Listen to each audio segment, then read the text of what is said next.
الشيطان الرجيم بسم الله الرحمن الرحيم إنا لله وإنا إليه راجعون. وہ ہزار داران امام مظلوم کربلا وہ شب آ گئی جس شب کے لیے زینب دعا کر رہی ہے رات نہ ڈھلنا کہ اجڑ جائے گی زینب. ابھی زینب کے پاس زینب کا ماجایا حسین ہے. ابھی ام لیلا کے پاس کیسو والا علی اکبر موجود ہے لیکن کل نہ ہوگا. ابھی رباب کی گود آباد ہے کل نہ ہوگی. عزادارو یہ وہ رات ہے کہ جس رات کی سناٹے میں زینب بار بار آسمان کو دیکھتی تھی اور کہتی تھی پروردگار یہ رات نہ ڈالے کہ زینب اجڑ جائے. تاریخ میں لکھا ہے کہ اس رات کو حسین نے چاہا کہ خیمے کا معائنہ کرے. تاریخ کہتی ہے جیسے ہی حسین ام لیلا خیمے پہ گئے تو دیکھا ام لیلا علی اکبر کو سجا رہی ہے. میرے لال کل تم نے قربانی پیش کر دی ہے. ام کلثوم جناب غازی عباس کو سجا رہی ہے. ام فروا قاسم کو سجا رہی ہے. ام رباب علی اصغر کو گود میں لے کے پیش آنے لگی. ایک سخت روایت ہے. روایت کہتی ہے کہ جب امام حسین علیہ السلام غازی کے خیمے میں گئے تو دیکھا غازی عباس کربلا کے لیے اپنی تلوار کو سیٹل کر رہے ہیں. حسین قریب گئے. جانے کے بعد عباس کی تلوار لی اور توڑ دیا. حسین اب خیمے سے نکلے اور نہ جانے کہاں پہ. تاریخ کہتی ہے کہ غازی عباس اپنے آقا کو ڈھونڈتے ہوئے خیمے میں گئے. دیکھا حسین خیمے میں نہیں ہے. سوچا زینب کے پاس ہوں گے. زینب کے پاس گئے. دیکھا زینب کے پاس نہیں ہے. سوچا ہو سکتا ہے بی بی ام کلثوم کے پاس ہو. ایک خیمے میں غازی نے حسین کو دیکھا لیکن تاریخ کہتی ہے حسین نظر نہ آئے. لیکن اب جو حسین کے لیے غازی عباس خیام حسینی کے پیچھے سے جو راستہ کوفے کی طرف جا رہا تھا اب جب عباس نے جا کے دیکھا تو حسین اس زمین سے کچھ چھو رہے تھے کچھ اٹھا رہے تھے کچھ اٹھا رہے تھے. ایک ہاتھ کمر پہ تھا کچھ اٹھا رہے تھے.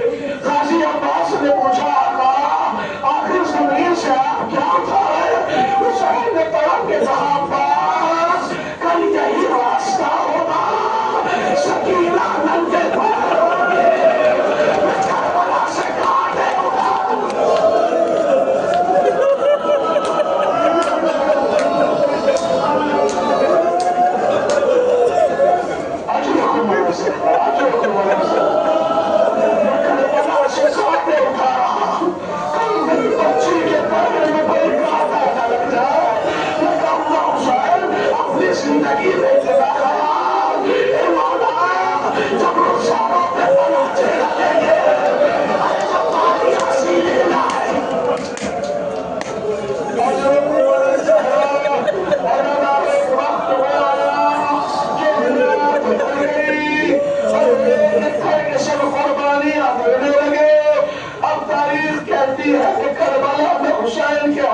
تلوار ہے.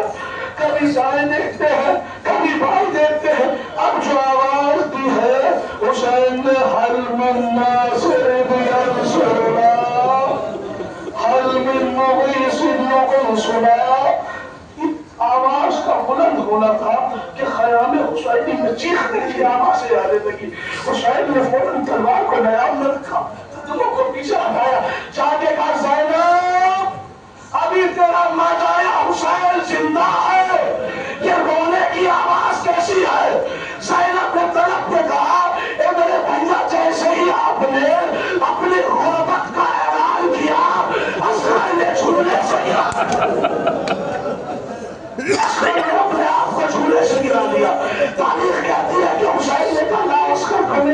ملا دو. زینب گئی اور جانے کے بعد علی اصغر کو امام حسین کی آغوش میں لیا. اب امام حسین جانے ہی والے تھے, خیمے کے دروازے سے نکل رہے تھے, پیچھے سے کسی کوک جلی نے آواز دیا تھا. اب جو دیکھا تو اصغر کی ماں ام روان کہا اصغر کو تو لمحہ کے لیے مجھے تصور ذہن آمادہ کر رہا ہوں کسی کلیے کے لیے, اصغر کو تو لمحہ کے لیے مجھے دے دیجیے.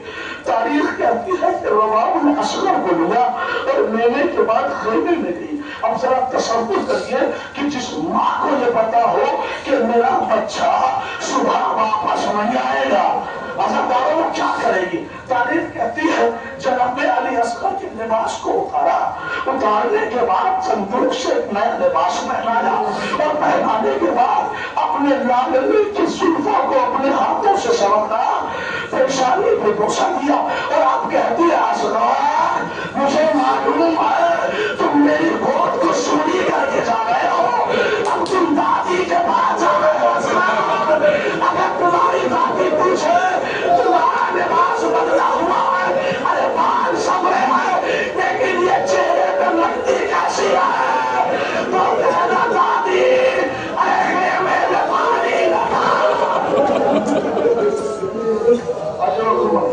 خیمے میں پانی لگا. انہوں نے اصغر کو حسین کے حوالے کیا. بس منظر سمجھ لینا جس منظر کو میں بیان کر رہا ہوں. حسین نے اپنے لاڈلے علی اصغر کو دیا.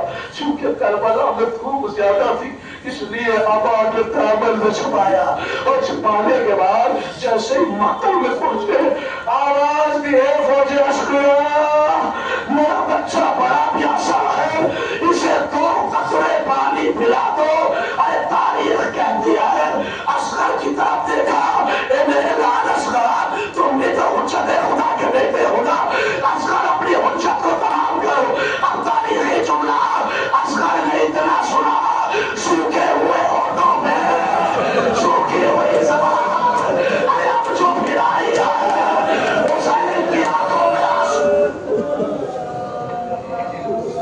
ہندوستان میں سب سے زیادہ گرم زمین ہے راجستھان کی, جس کا ٹیمپریچر 50 سے 55 ڈگری تک پہنچتا ہے. تصور کیجئے گا پچھلے سال ایک ویڈیو آئی تھی جب یہ ٹیمپریچر 50 سے 55 ڈگری تک پہنچا تو کرگل چونکہ ریتیلی زمین ہے وہاں اس زمین کی گرماہٹ اتنی تھی کہ جہاں چند قطرے پانی جمع ہو جاتا تھا وہ ابلنے لگتا تھا.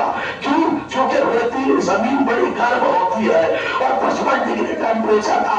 آج کے سائنس والے لوگ کہتے ہیں کہ کربلا کا حالات سننے کے بعد کربلا کا ٹیمپریچر اگر ناپا جائے تو وہ 60 سے 65 ڈگری ہوتا ہے. اب مجھے نہیں پتا کہ اس گرم زمین پہ حسین نے اپنے لاڈلے اصغر کو کیسے لٹایا ہوگا, لیکن تاریخ کہتی ہے جیسے ہی اصغر کی گود زمین پہ لگی بچہ ایسے بڑھنے لگا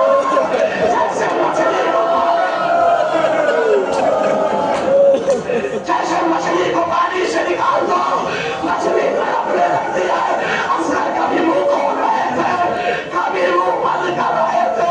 حسین نے اصغر کو اٹھایا, ادھر سے ہڑبڑانے تیر چلایا, اصغر کے گلے میں لگا. اجرکم الزہرا جیسی اصغر علامہ کفایت حسین کہتے ہیں کہ تیر اتنا بڑا تھا اصغر چھوٹا سا تھا. جب تیر لگا تو تیر نے اصغر کو اٹھانا چاہا لیکن حسین نے پکڑا. اصغر نے خیمے کی طرف دیکھا اور کہا تیر بڑا تھا اصغر چھوٹا تھا. اصغر مسکرایا, حسین کے کلیجے میں کھٹک پڑی. لیکن اب تاریخ کہتی ہے کہ کچھ دیر بعد